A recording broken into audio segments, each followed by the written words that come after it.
एक स्कूल में सालाना स्पोर्ट्स वीक शुरू होने वाला था। तमाम तलबा बहुत पुरजोश थे। हर कोई किसी न किसी खेल में हिस्सा ले रहा था। जवियार को दौड़ का मुकाबला बहुत पसंद था, जबकि सारा को रस्साकशी में दिलचस्पी थी। पहले दिन दौड़ का मुकाबला हुआ। जवियार ने पूरी मेहनत के साथ दौड़ लगाई। शुरू में वो थोड़ा पीछे था, लेकिन उसने हिम्मत नहीं हारी और आखिर में सबसे आगे निकल गया। सब तलबा ने तालियां बजाकर उसकी हौसला अफजाई की। दूसरे दिन रस्सा कशी का मुकाबला हुआ। सारा अपनी टीम के साथ पूरी ताकत लगा रही थी। मुकाबला बहुत सख्त था, मगर आखिरकार सारा की टीम जीत गई। वो सब खुशी से उछल पड़े। तीसरे दिन क्रिकेट और फुटबॉल के मैचेस हुए। हर टीम ने खेल के उसूलों का ख्याल रखा और एक दूसरे का एहतराम किया।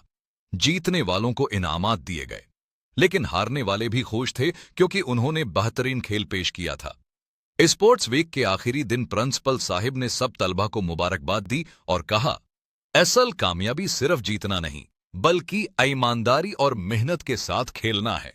सब तलबा ने खुशी खुशी स्पोर्ट्स वीक का इख्तिताम किया और ये वादा किया कि वो हमेशा खेल और तालीम दोनों में मेहनत करेंगे।